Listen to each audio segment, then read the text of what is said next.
Early in the conflict, the United States launched a decapitation strike against Iran, eliminating 137 of its top military and political leaders in a matter of days.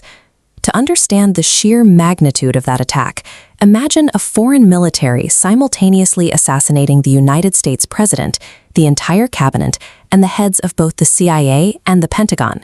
Yet, despite absorbing a blow engineered to fracture the state entirely, the Iranian regime did not collapse. The government survived.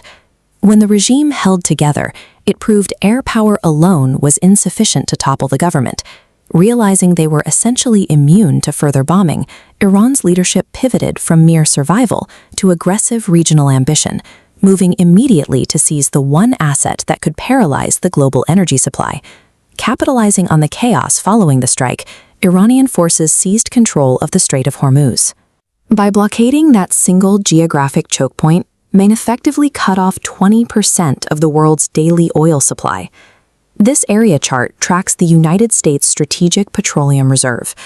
To prevent market panic, the U.S. and 32 allied nations began dumping emergency stockpiles to artificially stabilize global supply. You see the reserves plummet to 300 million barrels, the lowest level recorded since 1983. And that depletion rate sets a terrifying clock. Based on recent emissions at the G7 summit, if this trajectory continues, those emergency global oil reserves will hit zero in roughly 4 weeks. The United States military is no longer dictating the pace of this conflict. They are trapped by a strict mathematical deadline, where a failure to reopen the strait guarantees a sudden and total breakdown of global industrial logistics.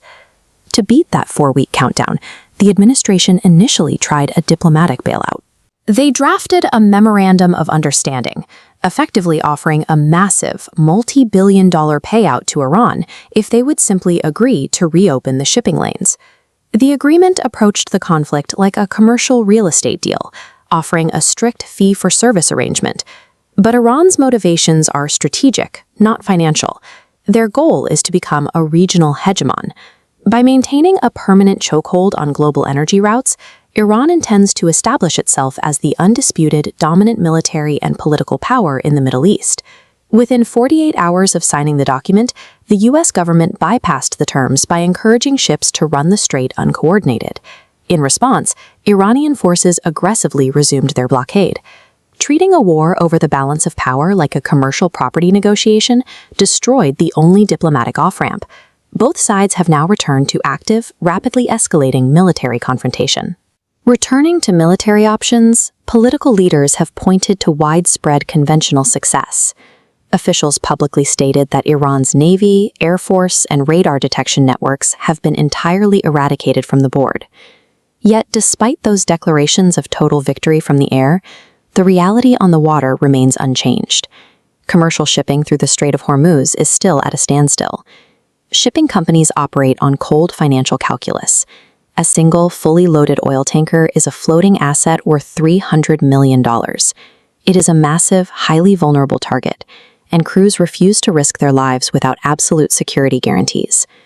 Eradicating an adversary's traditional air and naval forces is secondary if that adversary retains the ability to physically block the movement of the global supply chain. The weapon keeping the global economy hostage doesn't require a traditional military base. Iran entered this conflict with an arsenal of tens of thousands of cheap, easily mass-produced drones. Neutralizing that threat is a geographical nightmare. These drones are hidden deep inside complex, three-dimensional mountainous terrain, covering an area 1.5 times the size of California. Finding a single launcher is like trying to locate a specific parked truck somewhere in Los Angeles from the sky. Instead of fighting head-on, Iran utilizes a saturation strategy. They launch precise swarms of these inexpensive weapons, deploying them in numbers large enough to mathematically overwhelm sophisticated U.S. air defense systems. Defending against this is an economic drain. The United States military is rapidly burning through its finite, highly expensive stockpile of interceptor missiles, like those fired from Patriot batteries, just to swat down cheap incoming hardware.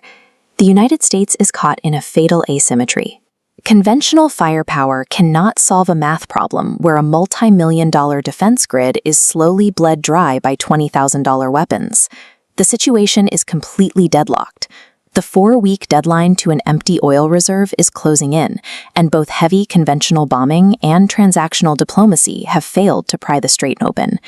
But there is a hidden driver pushing the next strategic move on the board: the looming United States midterm elections, which sit exactly 3 months. Accepting a strategic defeat or allowing the global economy to crash at the pump would practically guarantee the ruling party loses control of Congress in November. To avoid that political disaster, a desperate military solution is taking shape. U.S. naval forces and Marine expeditionary units are actively concentrating in the Gulf of Oman, positioning themselves to launch a localized ground invasion into the southeastern Iranian coastal ports of Chabahar or Jask.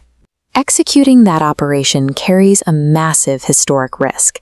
Decades of data show that putting boots on the ground and occupying foreign homeland territory is the primary statistical trigger for mass casualty suicide terrorism. The ultimate tragedy is that Washington is preparing to risk a permanent ground war for a purely tactical goal. The invasion plan aims to secure a brief, symbolic victory at the coast, providing enough political cover to survive the upcoming election cycle while the oil crisis remains unsolved.